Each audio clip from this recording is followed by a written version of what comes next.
What should you do to stay on track at those, you know, sort of getaways or social events that aren't really, I guess, holidays or things that you want to go crazy on? Like, it's not quite a trip to Europe for like 4 weeks, but it's just like a small getaway. Maybe it's a work trip. Maybe you're going away for a camping trip like on the weekend. And it's just something that you still want to stay on track at. Obviously, you still want to enjoy because it's getting away from things, but you don't want it to necessarily ruin your goals. There's other social events and other trips that you'd rather, you know, let loose on and not have to worry about, you know, tracking calories and all this stuff. I'm going to give you guys a few tips on how you can sort of go into those social events. By the way, this is going to be assuming that you have got a plan that works. If you have got a plan that isn't working all year round and you're not getting results on, then you've got bigger fish to fry. Like, there is issue in that itself. But if you've got a plan that actually works, this is how you can apply these tips that I'm about to give you so you can still stay on track. So before I continue on with that, if you are someone that doesn't really know what you're sort of doing, you're stuck in a bit of a rut with your fat loss phase, we do offer a free game plan call. Literally, we'll help you lose 5 to 10 kilos in the next 90 days,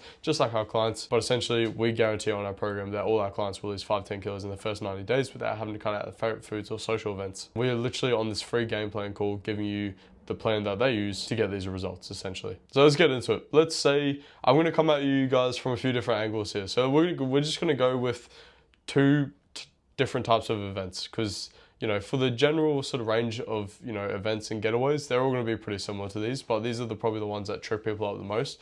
It's work trips, so whether you're going for a few days or for a week, and camping trips as well, because camping trips, you're like, you know, you don't have access to your normal sort of facilities, and that's also what work trips is as well, and usually they're long days when you're out and about. So the first tip I'm going to give you is suss out all the information. What is the situation? Are you going, say for example, camping? Are you going to have access to a fridge? You should. Are you going to have access to things like that? Are you going to have access to, maybe you're going to have access to a microwave as well, or some sort of cooker? Sort of get on top of what you need. So for example, if there's a fridge, we can take some simple meal prep. Maybe there's not things where, you know, it's like you can't, there's no microwave or something like that where you can't cook your meal prep. That's where you get onto a simple meal prep, something that you can have that doesn't need to be heated up. Maybe it's pre-cooked chicken, like shredded chicken, and you just chuck it on, or maybe it's like some ham or something like that. Chuck it onto a wrap or roll, bread, like sandwich, whatever you like. Chuck some sauce in, chuck your favorite sauce in and your favorite salad mix in it, and boom, you got a super simple meal prep that you can use. Obviously, I know if you're going camping, you're probably going to be having, you know, like dinner where you have a big barbecue, and same with a work trip as well. With a work trip, I'm assuming that you know, your bosses will probably take you out to a nice dinner one of the nights, but you know, usually it's not going to be every meal of that single day that is going to be dictated by them. Usually, you know, you'll be able to have a bit of control. So if during the day, you know, we can control what we have, or for all the other meals besides the meal that is going to be dictated by a social event or something like that, let's keep on top of these so we can save as much calories as possible and keep our day as clean as possible before it's a bit more sort of out of our control. Usually, if you're going for a camping trip anyway, usually you just have a barbecue or something like that. So if you just plan for that, buy yourself some extra lean beef sausages. Don't go too crazy on buying sides. Just keep it nice and simple, high in protein. Try and keep it as low as calories as possible. Stick to simple like wraps or something like that, or very thin bread. You know, there's a few different breads at Woolworths, so you can get it that are a bit lower calorie, different options that you can sort of go for. But I think definitely if you have got access to a fridge, keeping simple meal prep for all your other meals in the day will be helpful. If you've got a microwave, perfect. Literally, if you've got a fridge and a microwave, that's great. You can literally just buy some pre-made strength meals, or maybe bring your own meal prep to heat up. Literally Muscle Chef meals, U-Foods, whatever meal prep company you like, go buy some of those meals, chuck them in the microwave, heat them up, and there you go, you're good as gold. And that's the exact same for a work trip. You probably will, on a work trip, have access to a microwave. If you don't on a work trip, then they're scamming you.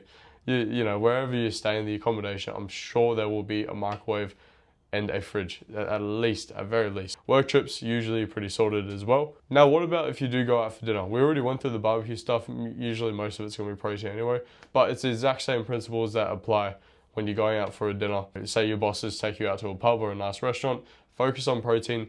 Don't go crazy on sides, limit sides, go like half a side.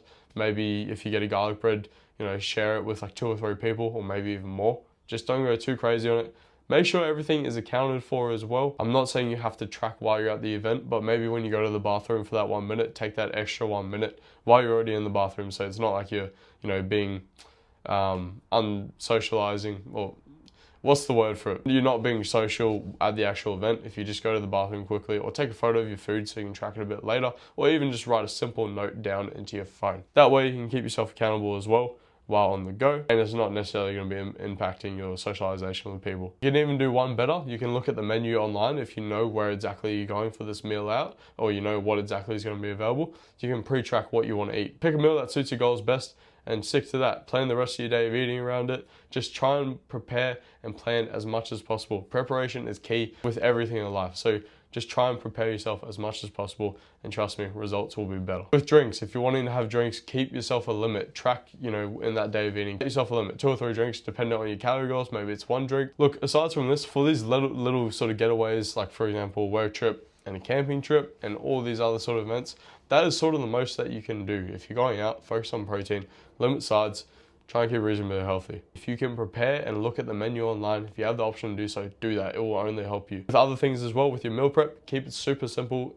Find out what you have access to. If you're unsure on what you have access to and you've already asked around, yes, it can be a case of finding out when you're there. But usually I would say that wherever you're going, there's gonna be some sort of a fridge. You know what I mean? So maybe just have some, just in case emergency meal prep, simple meal prep plan that doesn't have to be heated up. If you get there and you don't have a fridge, then I don't know how you're going to be eating food if you're going camping and there's no fridge at all. So maybe you're going hunting. I don't know. I also want to end it with this as well. There's going to be some social events where you can't stay exactly on track. I guess the key thing out of this is, in a week where, past you might have gone completely off track and doubled your calories every single day while away, if we can even just make some progress in a way that we eat to our maintenance during that time away, that's still a win. Maybe there might be one day that you blow out and you go double your calories. But if you're, in a slight deficit or you're in your maintenance for the rest of the days, that's still a win. Yes, you might put on the smallest bit of weight. It might be like 0.05 grams on the scale, which is nothing for a week that you have away. Because if you've got a plan that works all year round, you're going to be getting results anyway. So there's nothing wrong with a day off or, being away for a bit where it just slightly slows down your results, as long as you're doing the best you can. That's what we sort of like to call damage control. If you can't stay exactly on track, if we can at least do some damage control, that is still a win and that's still progress. And that's the last note actually that I want to leave you guys with as well. I would definitely, in the lead up, if you're not confident with staying on track or you feel like, you need some extra calorie space, don't make your calorie deficit so aggressive while you're away. Put yourself in like an 100 to 200 calorie deficit, just below your maintenance. So there's a bit more flexibility, but it still feels like a win because you're planning yourself to eat this certain amount of calories. So there's not going to be a thing where you're aiming for your normal calorie goal and you're going slightly over and you feel like you're failing. It's going to be a thing where you've already upped it, anticipating that, yeah, you might be a bit over, so it doesn't feel as much like a fail. If you guys have any extra questions for me, don't hesitate to go to my Instagram at landenquinn.coaching and just message me any questions you have. Or if you want to book this free game plan call and get you a plan that's going to help you lose 5-10 kilos in the next 90 days without having to cut out your favorite foods or social events, you can book this just by going to my Instagram, once again at landenquinn.coaching, and messaging me the word game plan. Hope you guys have a good Easter, and I'll see you guys next week.